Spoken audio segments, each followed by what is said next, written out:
Opening day. There's just a little bit extra about opening day. They got the bunting, the red, white, and blue bunting at the ballpark, and there's usually a packed crowd. And the next time there's a packed crowd at these baseball stadiums will be when they give away a bobblehead or when the weather gets better and it's warm every day. But opening day, and in theory, there's hope in the air everywhere. Every single team starts with a perfect record. Of course, that's not really true. Every team's supposed to be 0-0, but this opening day is different because outside of the teams that haven't played, the Dodgers and Cubs already have played 2 games. Cubs are 0-2, Dodgers are 2-0. But every team other than the White Sox can dream of finding glory road in October.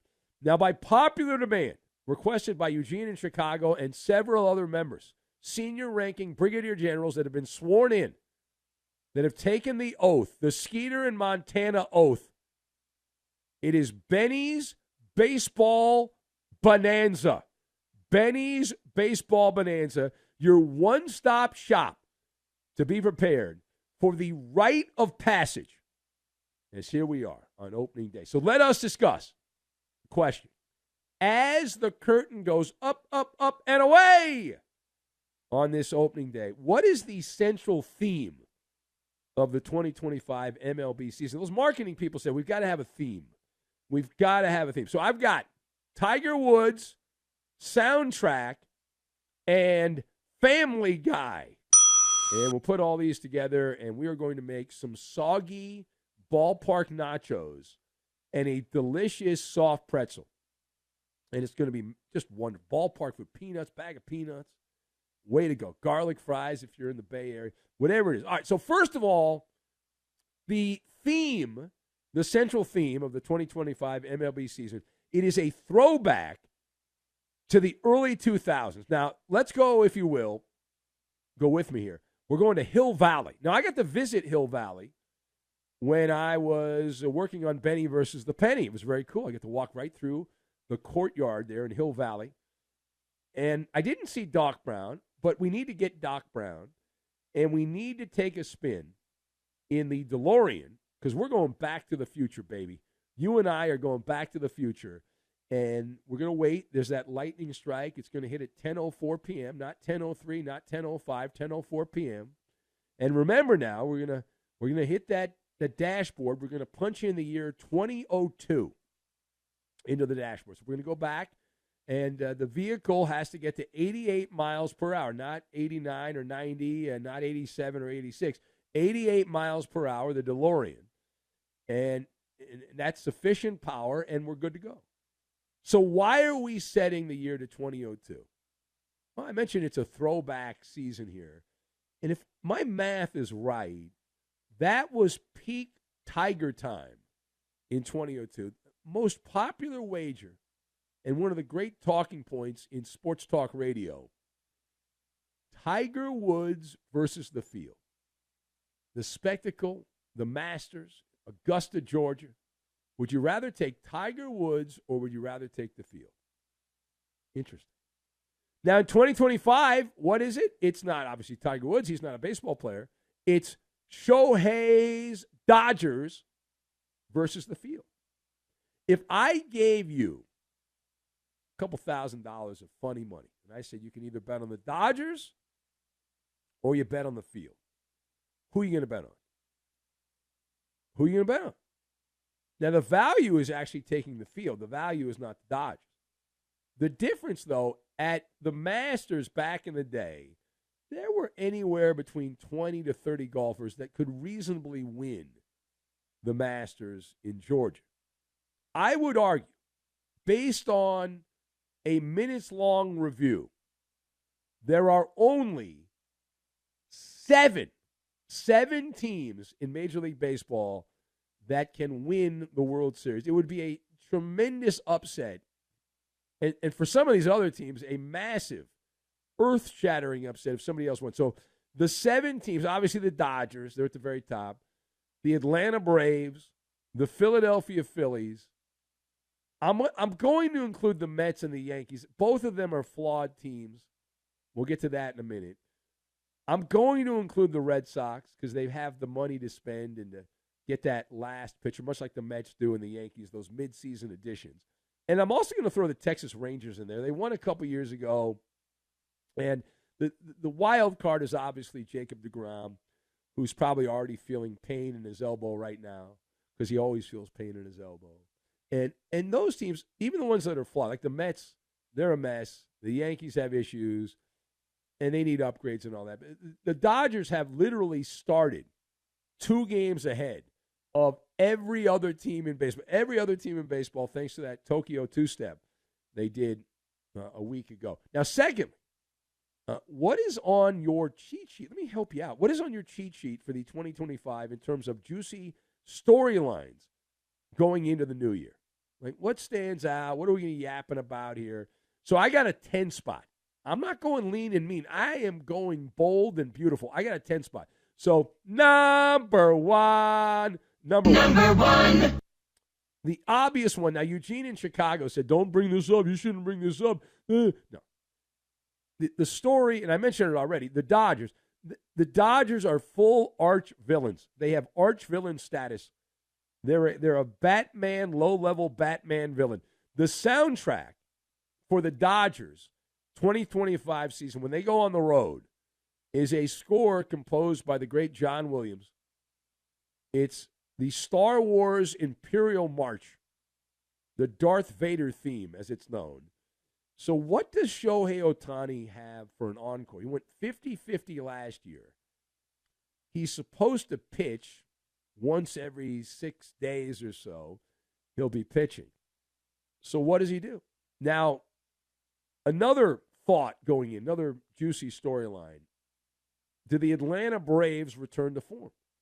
Ronald Acuna Jr., snap, crackle, pop. Spencer Strider, snap, crackle, pop. They've got 2 of the leading candidates for comeback player of the year. Are the Atlanta Braves back?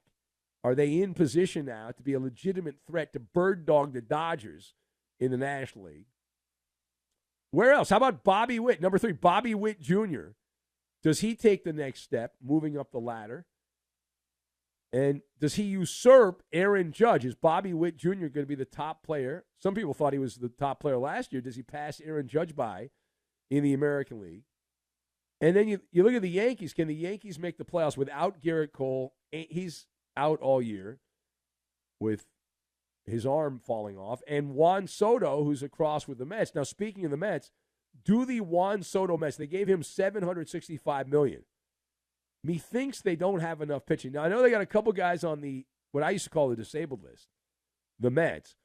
Clay Holmes. What up, Holmes?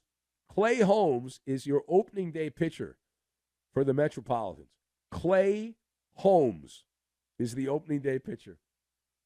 Signs, things are not going well. Even if Clay Holmes goes out and pitches a great game, that is not the ideal situation. Is this finally the death of the cheating Astros? Is this the year that the floor opens up, a trap door opens up, and the cheating a-holes finally are exterminated and do not make the playoffs? Can we pray? Can we pray to the baseball gods? Can manager Terry Francona bring that Midas touch with him? He had it in Boston. He had it in Cleveland. And he's now the Reds manager. So how's that go? And then will cheating Astro Alex Bregman and the very delicate Garrett Crochet be enough? He's a pitcher. You probably don't know who that is because he's pitched for the White Sox, and they're not a major league team. But he's the big pickup in the pitching staff. Alex Bregman, the big pickup, the cheater at third base. Is that enough to have the Red Sox have a metamorphosis and go from pretender to contender? It should be. It should be. Should be enough. And then I always look ahead, midseason trade deadline, July 31st, the swap meet. Who's going to get Toronto's Vladdy Guerrero Jr., assuming he doesn't sign a contract today? Usually opening day, they make some last-minute announcement. Hey, we signed somebody before me. But assuming that doesn't happen, Vladdy Guerrero Jr. likely to be traded. And then all season, the Miami Marlins, that's like a Ponzi scheme there in Miami, and they're going to send out every fifth day till he gets hurt. Sandy Alcantara, that's the big one. That's the guy that the Mets and the Yankees and the Red Sox will be looking after. They're trying to poach him from Miami, see how good he is coming off the surgery, but he was amazing. And then my other storyline to follow, Major League, the movie. There were a bunch of Major League movies. Most people only saw the first one or maybe the second one. But they made a third one, if I remember correctly. It was Major League Back to the Minors. And that's one of the storylines as we play ball. You have the Athletics who are so embarrassed to be in Sacramento. They've got so much shame that every time they take the field, they're doing the walk of shame. And they don't even want to include Sacramento. They're playing in a minor league ballpark in Sacramento this season. The Tampa Bay Rays, because of an act of God blowing off the roof of their ballpark, they are playing at the Yankees spring training facility. And there's some photos which are hilarious of the Rays spring training ballpark, which will be the regular season ballpark. It's the Yankees spring training ballpark. And you see the Yankee logo all over the ballpark. They haven't covered up all the Yankee logos. And so we got two of the teams in baseball playing in minor league venues. Wow. All right, now, final thought. I want to get away from Benny's baseball bonanza, and we go down to Boston because there is some legitimate drama.